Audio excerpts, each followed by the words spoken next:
ഫ്രാൻസിലെ ലൂർദ് എന്ന് കേൾക്കുമ്പോൾ മനസ്സിലേക്ക് പെട്ടെന്ന് കടന്നു വരുന്ന 1-2 കാര്യങ്ങളുണ്ട്. 1 ദിവ്യകാരുണ്യ പ്രദക്ഷിണം, 2 അത്ഭുതങ്ങളുടെ നീരുറവ, 3 രോഗശാന്തികൾ. 14 വയസ്സ് പ്രായമുള്ള ബർണദീത്ത എന്ന് പറയുന്ന പെൺകുട്ടിക്ക് 18 തവണ പ്രത്യക്ഷപ്പെട്ടുകൊണ്ട് അമ്മ നൽകിയ ആഹ്വാനങ്ങളിൽ പ്രധാനപ്പെട്ടത് ഏതാണെന്ന് ചോദിച്ച 2 കാര്യങ്ങളാണ്. 1 പാപപരിഹാരം, 2 മാനസാന്തരം. പ്രിയമുള്ളവരെ, ലൂർദ് മാതാവ് നമ്മോട് ആഹ്വാനം ചെയ്യുന്നത് ഈ 2 കാര്യം: പാപപരിഹാരം, മാനസാന്തരം. പരിശുദ്ധ അമ്മ ഈ പെൺകുട്ടിയോട് ചേർന്ന് നിന്നുകൊണ്ട് ജപമാല ചൊല്ലി പ്രാർത്ഥിച്ചു എന്നും പറയുന്നുണ്ട്.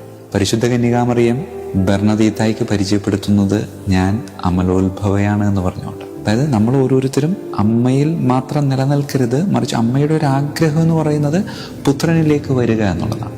വർഷത്തിൽ എല്ലാ ദിവസവും അവിടെ തീർത്ഥാടകർ വരുന്നുണ്ടെങ്കിലും തീർത്ഥാടനത്തിനായിട്ട് മാറ്റിവെച്ചിരിക്കുന്നത് ഈസ്റ്റർ കഴിഞ്ഞ് വരുന്ന ദിവസം മുതൽ സകല വിശുദ്ധരുടെയും തിരുനാൾ ദിവസം വരെ. ഈ ദിവസങ്ങളിൽ വൈകിട്ട് ഒരു 5:30 മണിയോടുകൂടെ ജപമാല ചൊല്ലി ദിവ്യകാരുണ്യ പ്രദക്ഷിണം നടക്കുമെന്നാണ്. ആ ദിവ്യകാരുണ്യ പ്രദക്ഷിണത്തിൽ നടക്കുന്ന അത്ഭുതങ്ങൾ എണ്ണിയാൽ ഒടുങ്ങാത്തതാണെന്ന് പറയും. അത്രമാത്രം അത്ഭുതങ്ങൾ അവിടെ നടക്കുന്നുണ്ട്.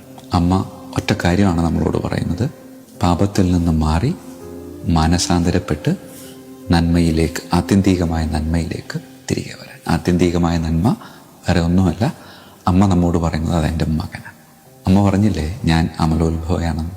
അതെ, ജന്മത്തിൽ അമലയായിരുന്നു, കർമ്മത്തിൽ അമലയായിരുന്നു, ഇപ്പോഴും അമലയാണ്. അങ്ങനെ അമല മനോഹരിയായ ലൂർദ് മാതാവ് നമ്മോട് പറയുന്ന ഒറ്റ കാര്യം മാത്രമേ ഉള്ളൂ: നീയും അമലയാകണം. എങ്ങനെയാ? സഭ നമുക്കും അമലയാകാനുള്ള അവസരം നൽകിയിട്ടുണ്ട്. അത് വേറൊരിടത്തുമല്ല, കുമ്പസാരക്കൂട്ടിലാണ്. പരിശുദ്ധ അമ്മ ബർണദീത്തായിക്ക് പരിചയപ്പെടുത്തിയതുപോലെ കുമ്പസാരക്കൂട്ടിൽ നിന്ന് പുറത്തേക്ക് വരുന്ന ഓരോരുത്തർക്കും തന്നെ മറ്റുള്ളവർക്ക് പരിചയപ്പെടുത്തി കൊടുക്കാൻ പറ്റും: ഞാൻ അമലയാണ്.